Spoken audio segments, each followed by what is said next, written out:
Здравствуйте, уважаемые телезрители! На Юргане начинается рабочий полдень. Как всегда, в нашем эфире мы обсуждаем актуальные темы и делимся полезной информацией. И вот в начале, по традиции, подборка новостей. Сегодня они такие околоспортивные. Сыктывкарский конный центр «Аврора» вернулся с многочисленными победами с чемпионата Федерации конного спорта Кировской области. В соревнованиях участвовали 3 спортсменки и 5 лошадей. 17-летняя всадница Полина Сивкова выступала на лошадях Аберон, Рагнеда и Пуэрто-дель-Вель. В конкурсе до 115 и 110 сантиметров юная спортсменка выиграла 2 первых места. Каждый ее выезд был результативным. Тренер Галина Политова выступила на лошадях Рагнеда и Пуэрто-дель-Вель в конкурсе до 100 сантиметров, завоевав 2 первых места. Также по результатам 2 дней Галина Политова с лошадью Пуэрто-дель-Вель, вот с таким красивым именем, была лучшей в категории «Молодая лошадь». Руководитель конного центра Наталья Денисова тоже сама приняла участие в соревнованиях на 2 лошадях в конкурсе до 100 и 80 сантиметров. С лошадью Каталея она заняла 2 вторых места, с молодой лошадью Бангора 2 третьих, уступив только наездницам из собственного центра. К слову, Бангора впервые стартовала на соревнованиях и мужественно, по словам Натальи Денисовой, выполняла поставленные перед ней задачи. «Мы не рассчитывали, — говорит она, — на призовые места, просто хотели познакомить ее с конным спортом, с ее будущими спортивными задачами. Она превзошла все ожидания, не допустив ни одного сбитого препятствия и ни одной закидки, то есть отказа от прыжка. Лошадь трижды выступала и трижды доехала до конца. Поздравляем наших наездниц и желаем им дальнейших спортивных успехов». Ну и дальше тоже переносимся в Ухту. Завтра стартует там чемпионат России по женскому хоккею. В рамках чемпионата игры продлятся до апреля следующего года. В среду самая титулованная спортивная команда Коми по количеству игр в сборной стране и по числу выигранных медалей в мировых первенствах Арктик Университет примет на своем льду бронзового призера чемпионата страны «Динамо Санкт-Петербург». Арктику предстоит серьезное испытание в стартовых матчах чемпионата страны, поэтому команда ждет всех поклонников хоккея на трибунах Ухтинского ледового дворца имени Сергея Капустина. Напомню, что в ухтинской команде играет 19-летняя нападающая Фануза Кадирова, ее ровесница капитан команды Арктик Университет Лиана Ганеева, которые являются членами национальной сборной России по женскому хоккею с шайбой на протяжении вот уже 2 сезонов. Сейчас девушки в составе сборной страны готовятся к Олимпийским играм в Южной Корее. Ну а теперь новости от сельского хозяйства. Филиал Россельхозцентра по Коми обеспечит семенным картофелем жителей сельских территорий на посевной следующего года. Об этом на портале «Активный регион» сообщило Министерство сельского хозяйства и потребительского рынка Коми, отвечая на сигнал жителей Кайгородского района. В своем обращении они рассказали, что обеспокоены нынешним неурожаем картофеля и теперь вот волнуются, что в следующем году не удастся посадить. Не переживайте, я надеюсь, что все будет хорошо, хотя синоптики обещают, конечно, в том числе еще очень холодную зиму, но посмотрим. Впереди много хороших дней, и надеюсь, что с посевной следующего года все у вас у всех будет хорошо. Ну а теперь к основной теме эфира. В сентябре в Мурманске состоялась 8-я всероссийская выставка-форум «Вместе ради детей, вместе с семьей», объединяющая профессионалов, работающих с семьями и детьми, находящихся в трудной жизненной ситуации. Делегацию от Республики Коми представляли Министерство труда, занятости и соцзащиты, а также 5 республиканских учреждений. Как прошла эта поездка и каких результатов удалось добиться, узнаем прямо сейчас. Наш телефон 46 90 60. Мы работаем в прямом эфире, поэтому можете до нас дозвониться, задать свои вопросы нашим гостям, которых сейчас с удовольствием представлю. В нашей студии сегодня Александр Мишалов, директор регионального центра развития социальных технологий. Александр, здравствуйте. Добрый день. Также с нами тоже сотрудники этого центра. Светлана Афанасьева, заведующая отделением психолого-педагогической помощи. Светлана Александровна, здравствуйте. Здравствуйте. И с нами Надежда Каданева, заведующая отделением по развитию семейных форм жизнеустройства несовершеннолетних. Также регионального центра развития социальных технологий. Надежда Анатольевна, здравствуйте. Добрый день. Александр, ну вот вы как руководитель, вам, собственно, первый вопрос. С какими поехали работами, наработками на этот форум?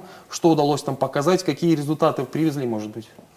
Да, хотелось бы сказать, что это форум проходил 8-й раз в городе Мурманске. То есть мы повезли туда региональную программу «Территория добра», которая направлена на профилактику семейного неблагополучия и жестокого обращения с несовершеннолетними. Также мы представляли там проект, который получил поддержку фонда памяти павших «Будем достойны». То есть там какой принцип участия в форуме? То есть приезжают субъекты Российской Федерации. То есть в этом году на форуме было 63 субъекта и порядка 700 участников. Категории участников, они довольно обширны, от представителей органов исполвласти и заканчивая простыми специалистами, которые работают в учреждениях. То есть по направлению работы с семьей и с детьми. То есть, и это такое довольно масштабное мероприятие для России, когда туда съезжаются все специалисты для того, чтобы обсудить самый лучший опыт и технологии, которые применяются в тех или иных субъектах по России. То есть, и мы представляли там эти две программы, и хотим сказать, что это было достойно. Получили диплом по итогам форума, посмотрели также на то, что представляли участники других субъектов, общались с опытом, но несмотря на то, что направление форума все-таки семья и детство, то возникают и обсуждаются вопросы в рамках законодательства по социальному обслуживанию, которое сегодня принято у нас в государстве в рамках 442-го. То есть, и хорошо представили республику, поучаствовали, показали, то есть программу, проект, технологии. Кого-то заинтересовала, может быть, программа из других регионов? Ну, подходили, да, интересовались, в чем особенности. Вот, допустим, в рамках программы «Территория добра» мы представили технологию «Детство. Добрая планета». То есть эту технологию мы реализовывали в городе Сыктывкаре совместно со Дворцом творчества и учащейся молодежи. Вообще, как бы, программы, которые поддерживает фонд, основной принцип их финансирования – это межведомственное взаимодействие. И, так сказать, в этой программе у нас мы начали сотрудничать со Дворцом творчества и запустили эту технологию «Детство. Добрая планета». И в рамках нее заключалась суть в том, чтобы привлечь подростков, которые находятся на различных видах профилактического учета в городе Сыктывкаре. То есть в конфликте с законом где-то, какие-то сложности в обучении есть. И для этого фонд выделил средства, мы приобрели как бы конструкторы Лего и сделали робототехнику, уроки для этих детей, привлекли их и сделали для них абсолютно бесплатно. Для того, Ходят, чтобы... занимаются? Да. За 2017 год, вот за первое полугодие, порядка 70 детей прошло. То есть как бы мы живем в технологичный век, когда технологии не двигаются, то есть и не всем они доступны, так скажем. И вот основное... Здесь есть вариант, возможность, да? А здесь есть возможность их, сказать, переориентировать с улицы, да, если у них куда-то немножко они уходят в сторону от учебы, не заинтересованы, там, может быть, куда-то, ну, подростки, то есть они стоят на распутье, так скажем, либо они пойдут по правильному пути, либо выберут не тот путь в своей жизни. И мы стараемся всячески в рамках программы, проектов, которые мы разрабатываем, задать правильный вектор и использовать современные методы и технологии. Светлана, вы тоже, я знаю, были на форуме, да? Да, я тоже с Александром вместе была в делегации на форуме, и хочется отметить, что форум это посещали не только специалисты, посещали родители, посещали дети, посещали студенты училищ. То есть это такое открытое мероприятие, Открытое да? мероприятие для всех желающих. И чем ценилась наша делегация? Тем, что мы туда повезли свой практический опыт, свои наработки. И делились с ними со всеми. Через буклеты, через брошюры, через методички, которые мы давали и раздавали, в руки отдавали. И участники говорили, такой, говорит, бесценный опыт, и вы, говорит, так свободно им делитесь и владеете, что было очень приятно, потому что практических методов мало. И если метод работает, вот этот уникальный метод, нужно показать, рассказать. Мы возили геоборд «Город детства», он большой, вот такой вот, с резиночками, показывали, как он работает, как влияет на внимание, память, мышление, восприятие ребенка. Это тоже какая-то ваша работа? Да, это на основе старой детской игры создали методику «Город детства». С резиночками, раньше такие игры были, вот на гвоздичке, мы вот создали огромный геоборд. Также мы возили две методики, это птицу и круги близости на восстановление детско-родительских взаимоотношений, на восстановление детско-родительских связей. Специалисты тоже отметили, что очень интересная методика. Возили технологию «Ребячий мир». Эта технология направлена довольно солидный труд на профилактику жестокого обращения. Тут что самое ценное и чем она отличается от других технологий? Тем, что здесь не просто написан алгоритм работы, а еще и расписаны полностью все практические занятия. От того момента, как к тебе пришел ребенок, и до того момента, как к тебе ушел. Полностью с диагностическим инструментарием. Огромный труд, которым мы тоже на форуме делились с нашими коллегами. То есть фактически готовое руководство к действиям. Совершенно Это верно. на какой возраст рассчитана технология? Технология рассчитана на школьный возраст. От 1 класса до 11, до выпускного класса. Надежда, какие сейчас еще у вас планируются, или, может быть, разрабатываются, или вот из последних технологий есть по работе вот с Ну, в детьми? эту же программу «Территория добра» у нас вошла технология «Клуб замещающих родителей». Вошла она в эту программу не случайно. С 2015 года у нас с самими родителями, по просьбе самих, то есть родителей, создался такой клуб, и мы увидели, что это очень эффективный способ взаимодействия с замещающими родителями и детьми. И поэтому мы технологию эту включили в программу, и по программе получили прекрасный тоже инструментарий для занятий, развивающие игры для детей, очень у нас много получилось. Ну и там спортивный инвентарь, чтобы нам выстраивать занятия именно с данной категорией семей. Ну, встречаемся мы 2 раза в месяц, встречаемся по вечерам, с 6 до 8 вечера у нас проходят занятия. В чем отличительная черта нашего клуба? В том, что на занятия, как, ну, грубо уже говоря, занятия, это наши встречи долгожданные, родители приходят вместе с детьми. Но родители остаются работать с педагогами-психологами, они прорабатывают свои насущные проблемы. Конечно, у нас тематика определенная, программа есть, но задается тон именно непосредственно самими родителями встречи, а с детьми уходят у нас работать другие специалисты. И еще детей мы на категории делим, с подростками у нас на память, мышление, волевую сферу педагоги-психологи проводят занятия, ну и, конечно, и в игровой форме, очень им нравится. А с ну как маленькие детки с 2 до 4 у нас более такие развивающие занятия. И поэтому встречи очень ждут. Каждая встреча заканчивается чаепитием, где также продолжается бурное обсуждение насущных проблем. И чем вот еще и хорошо, что чаепитием, потому что у нас есть такие родители, которые уже долгое время занимаются воспитанием именно приемных детей, детей-сирот.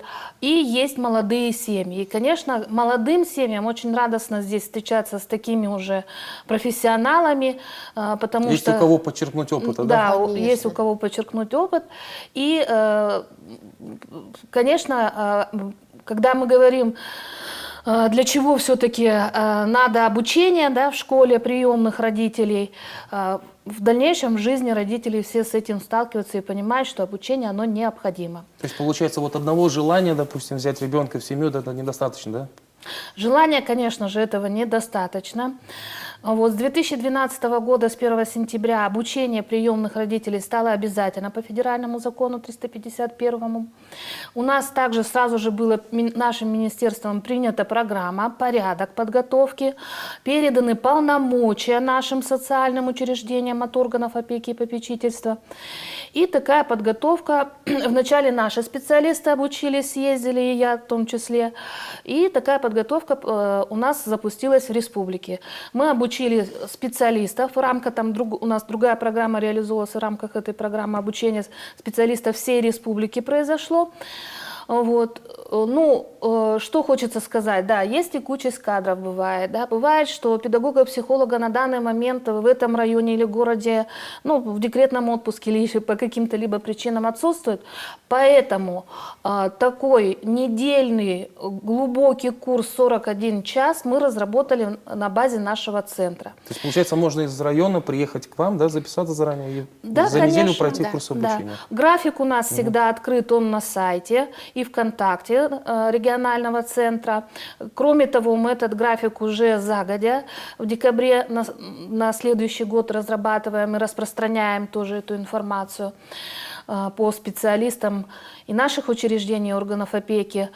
И, ну, как бы загодя уже ты можешь распланировать даже и подстроить свой отпуск. Потому что, конечно же, проживание и проезд ты должен продумать самостоятельно, это твое решение. Обучение бесплатное.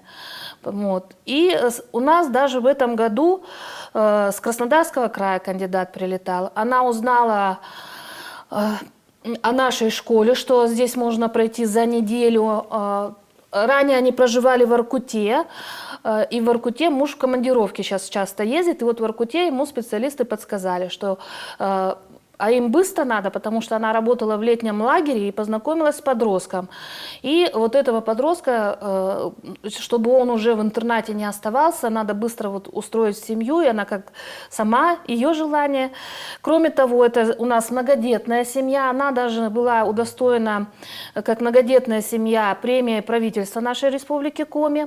У нее своих 5 деток, да, и вот этого 6-го подростка, мальчика, они желают, ну как, полюбили тоже друг друга, да, и поэтому прилетела, обучилась у нас, попросила нашу программу, потому что Увезла сказала... туда, в Краснодар ее. Да, ну, потому что, да, она сказала, очень обиделись в Краснодаре в органах опеки, почему она выбирает Республику Коми, проходить учебу здесь, и что за программу они ведут там. Поэтому мы все материалы тоже предоставили. И когда начинаются у нас курсы, у многих, конечно, у родителей такое понятие, что как в обычную школу, это придут, сядут с ручками, с тетрадками, какие-то преподавательницы, тети, учительницы придут и будут диктовать, как им надо поступать и как себя вести там. А на самом деле нет. Программа, 80 часов программы, это обязательно в порядке прописано. Она проходит в тренинговой форме. И основной тренер у нас вот как раз и является Светлана Александровна. Светлана, расскажите, пожалуйста, что вы там рассказываете замещающим родителям? У нас вот темы утверждены Министерством России.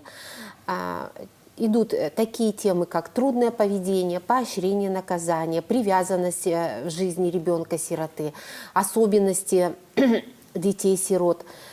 Дело в том, что когда родитель появляется желание вот такой вот сделать порыв, шаг, взять ребенка-сироту, они считают, что это такой же ребенок, как и их родной.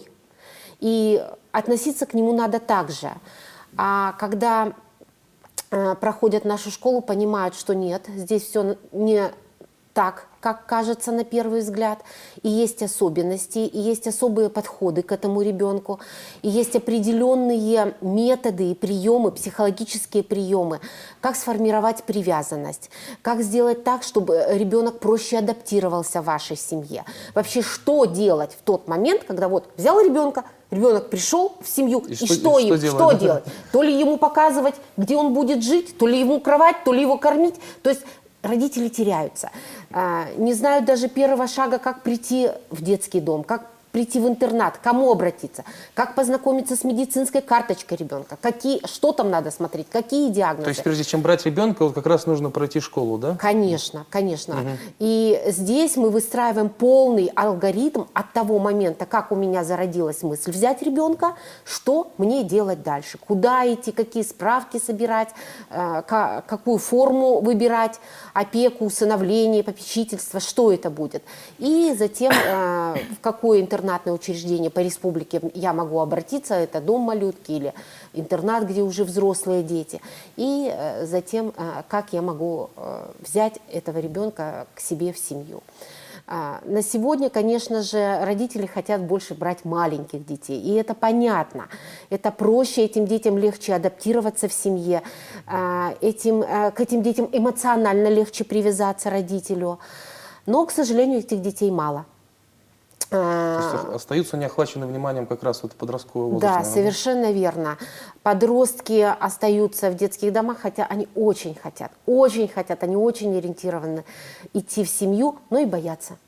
Боятся, потому что здесь я знаю, как я живу, а что будет там, я не знаю. И этот страх, конечно же, у ребенка тоже присутствует. Поэтому тут готовить нужно не только семью, но и подростка во вхождение. У подростка берут разрешение, хочет ли он, то есть он должен дать согласие. Просто так, если маленького мы можем прийти и забрать, то подростка семья забирает только с согласия его. То есть для него это тоже получается такое решение? Решение и стресс большой, как для семьи, так и для него. С другой стороны, я говорю, памятник надо поставить тем родителям, которые берут взрослых детей, потому что даже год проживания в семье ребенку-подростку даст то, что он сможет самостоятельно создать свою семью. Ну вот вы же общаетесь напрямую с такими детьми и родителями. Дети наверняка меняются после того, как начинают жить в семье. Конечно, обязательно Конечно, меняется. конечно. Да? Дети первый месяц стараются быть идеальными. хорошими, вообще показать, что они такие прямо вот умнички. А потом начинаются конфликты, спад напряжения, уходит эмоциональное напряжение, зато возникает напряжение на уровне конфликтов. Но даже на эти фазы они все переживаемы, если родители правильно будут себя вести. Поэтому именно этому мы и обучаем в школе. Но что самое интересное, существует феномен. Я слушаю, но когда я беру, я забываю все, что я слышала. Ну, то же самое, что в институте. Я учусь, я на работу прихожу и учусь заново. Вот. И здесь, конечно, клуб нам является большим подспорьем, потому что все, что мы забываем, все трудности мы разбираем в игровых моментах, на практике, чтобы родитель, уже придя домой, знал, какую фразу сказать, как отреагировать, как успокоить ребенка, где в ванну завести, а где обнять посильнее. То есть все ситуации мы подробно разбираем и родителям даем. То есть, получается, каждый раз рекомендации. родители и дети могут как-то проиграть какую-то ситуацию Конечно. и понять, как себя вести. Как Конечно, действовать. конечно. Александр, что можно сказать? Уже вот сейчас можно говорить о том, что вот школа замещающих родителей, этот клуб, который постоянно работает, можно говорить уже сейчас о его какой-то эффективности? И, может быть, какие-то даже есть, я не знаю, цифры наверняка по тем, сколько детей устроено? Ну, хотелось бы сказать, что данное направление, оно, конечно, эффективно, потому что, когда мы начинали с коллегами, то начиналось с 2 человек, буквально 1-2 семьи пришли, и вот завязалось такое общение, такие встречи, потому что эти семьи испытывают сложности в плане воспитания, то есть, и мы сегодня знаем, что знания, они необходимы, какие бы мы умные не были, в каких бы воспитанных семьях мы не родились, но есть какие-то базовые знания, которые человеку нужно черпать по воспитанию, по отношениям. И когда вот это все, клуб у нас проходил, то к концу года у нас уже было порядка 60-70 человек. То есть постепенно приходили люди один за другим. Ну, город небольшой, сарафанное радио срабатывало, специалисты хорошие. То есть и есть возможность, когда с ребенком занимается, и такие специалисты, как в нашем центре, Стансан, Надежда Анатольевна, они могут поработать и объяснить какие-то вещи, проблемы, трудности, которые сталкиваются. Но опять же, это тот опыт общения, который они имеют между собой, вот эти семьи. То есть они же как бы думают, что клуб сегодня является такой площадкой, где мы их объединяем. Грубо говоря, это такое неформальное сообщество, где они приходят со своими бытовыми вопросами. То есть не с какими-то там запросами, там, да, вот давайте нам субсидию, давайте нам льготу. Нет. То есть они приходят, просто говорят, у нас вот такие сложности, вот в школе там, да, произошел такой инцидент, или в отношении воспитания. То есть и мы пытаемся работать, разъяснять, и, как я сказал, уже к концу года, то есть было порядка 60-70 человек, на лето прервались. И также мы работали над планом мероприятий по данному направлению, которые, я думаю, примутся в следующем году. То есть это правительство Республики Коми разрабатывает по работе с данной категорией детей. И там мы включили вот трансляцию этой технологии, клуб замещающих семей, на муниципалитеты нашей республики для того, чтобы эту ситуацию пробировать. Я думаю, что таких семей есть в каждом районе, и им необходимо собираться, общаться просто. То есть пока сейчас, на сегодняшний день, такой возможности у них нет? Нет. В 6 муниципалитетах На сегодняшний день в тоже 6 работает. муниципалитетах есть клубы, но мы хотим распространить, чтобы По всей территории? по всей территории были. Да, где-то вызовет это затруднение, так как отдаленность есть от центров. Но думаю, что хотя бы в большинстве муниципалитетов, в большинстве городов такая форма взаимодействия с замещающими семьями, она будет работать. И Это же дальше. может потом разрастись в какие-то более масштабные акции, Да, конечно. события. Там, Это как фестиваль, еще что-нибудь. А у у нас нас же и проходит. слеты Уже есть, проходят, да. да. Конечно. Один раз в Слёт. 2 года мы проводим слет замещающих семей. Вот мы проводили на базе Финно-Угорского Финно-Угорского парка. этнокультурного всё, я парка в помню, селе, да, и да, мы да. вот 2 слета проводили, со всей республики съезжались. То есть формат участия там с каждого муниципалитета, в общей сложности порядка 200 человек. То есть это семьи со своими детьми, то есть и там отдельная программа, опять же, да, для родителей, для детей. То есть интересный такой формат, но уже республиканский. Светлана, а вот можно говорить о том, что семьи, которые берут к себе детей, они, вот что у них внутри, что они думают, эти родители, когда решаются взять ребенка, казалось бы, чужого, да, и к тому же еще подростка, вот что должно всколыхнуться в человеке? Мотивы бывают разные. Изначально, конечно, в основном берут те семьи, которые не могут по медицинским показателям иметь детей. Но есть и другие. Другая категория, это я их называю эмоциональная категория. Когда вот увидел, да, душа всколыхнулась, любовь воспылала и хочется, очень хочется взять этого ребенка. Такие есть. И по телевизору видят радиопередачи, и слышат где-то. И бывает, в детский дом случайно волонтерами зашли, и тут вот вдруг такой диалог вспыхнул. Я хочу свой пример привести. Я поехала работать в пионерский лагерь, и там отдыхал отряд детей из Ухты, из ухтинского интерната. И моя маленькая дочка влюбилась в девочку, в Аленушку. И вот эта Аленушка стала членом моей семьи, попросила меня называть мамой. Конечно же, я не могла отказать, я приняла этого ребенка. И скажу, что было много трудностей, было много разного, были споры, были конфликты. Был момент, когда она заявила: «Ты не будешь больше моей мамой». И это больно, да, конечно, это очень больно, но мы же понимаем, что это эмоции. Это ребенок, дети интерната очень тяжело умеют справляться с эмоциональным состоянием. И поэтому, пережив вот эти трудные моменты, мы все равно остаемся дочерью и мамой. Ей сейчас уже 26 лет, она родила прекрасного сына. И вот до сих пор она вот в трудной ситуации, да и просто придет вот на шею, на грудь упадет, скажет: «Мамочка, я тебя люблю». И я тоже очень ее люблю. Но это любовь другая. К своим детям одна любовь, к этому ребенку другая любовь. Но это здорово, это счастье, что у тебя есть еще один ребенок в этом мире. Поэтому я призываю всех родителей. Да, страшно, да, трудно, но это великое благо. Но можно все это пройти, да? Тем более есть кому подсказать, как это сделать. Однозначно. Мы сейчас прервемся на короткую рекламу, далее, друзья, небольшой выпуск новостей и продолжим общаться. Так что, если у вас есть вопросы, звоните 46 90 60, оставайтесь на Юргане. Рабочий полдень снова в эфире. Наш телефон 46 90 60. Сегодня мы говорим о работе регионального центра развития социальных технологий. Не так давно его представители были в Мурманске на специализированном форуме выставки, где показали технологии, которые успешно применяются на нашей территории. Вот если все-таки вернуться ненадолго к форуму, кого-то, вот, Светлана, заинтересовали наши технологии? Кто-то, может быть, подошел, сказал, что вот интересно, вот из Коми там привезли наработки. Ведь все, по сути, построено на личном опыте. Да, совершенно верно. Я могу сказать, во-первых, наши наработки оценила каждая делегация, которая присутствовала на выставке, потому что представители всех абсолютно регионов подходили, брали наши материалы и просили обучить этим методам работы. Особенно заинтересовались мурманчане сами. Был декан кафедры психологии Мурманского университета, куда вообще меня готовы были на второй день забрать и к студентам привести, и чтобы я им рассказала все, что мы делаем здесь у нас. Но, к сожалению, это было невозможно, потому что мы работали на форуме целый день. Но всеми материалами с Мурманском мы поделились и полностью подарили им большие технологии. И все, и они сказали, что будут звонить и приглашать нас к себе. Ну, мы сказали: звоните, пробуйте, там видно будет.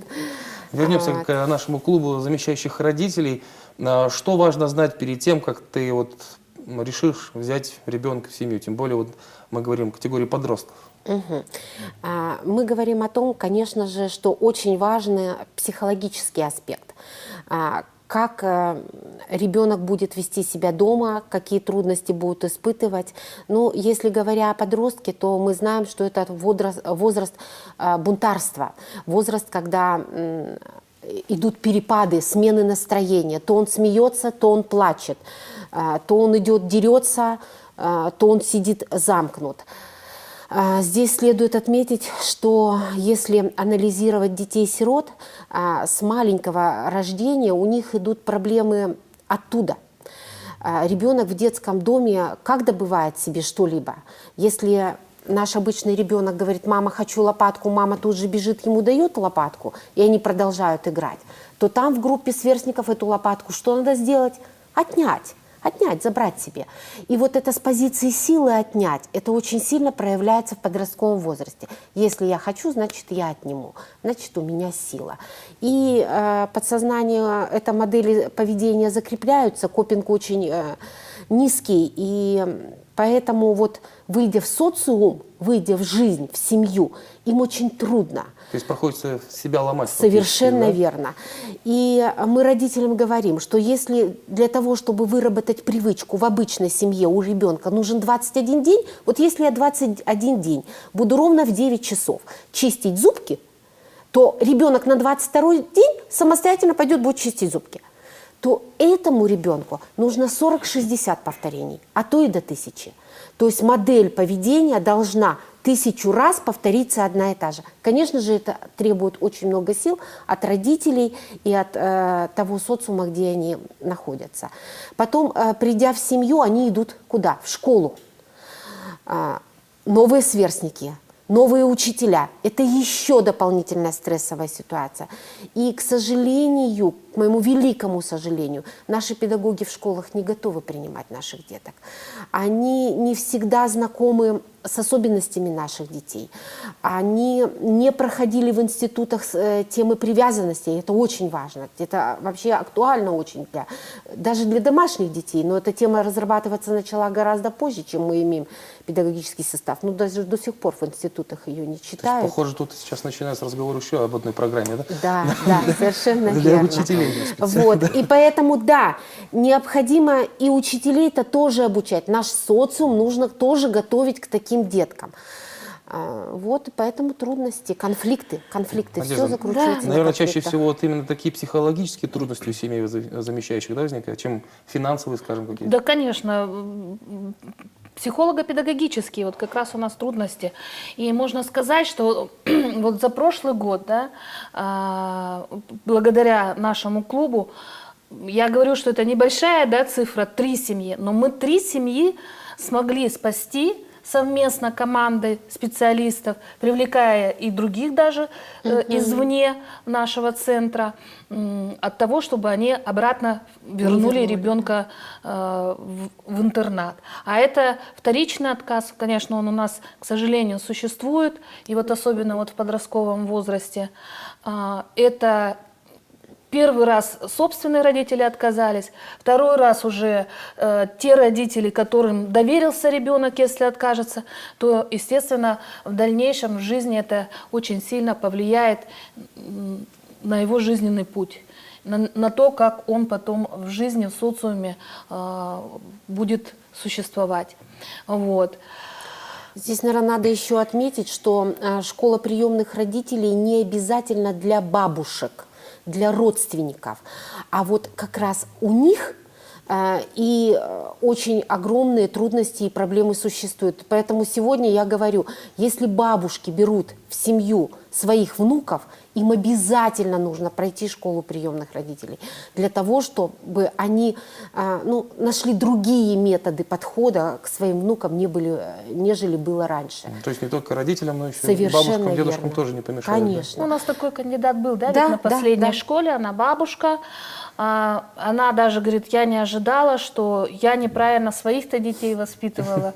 Я, говорит, сейчас хотя бы, тоже так, пришла такая сникшая, да, и даже люди меняются. Потом уже смотрю, в среду такая расцвела уже, значит, так поменялась, и внешне, и внутренне поменялась. И вот под конец у нас в пятницу происходит итоговое собеседование, это обязательное, чтобы выдать свидетельство об окончании такой школы. И она была больше всех благодарна за проведенное время, за общение.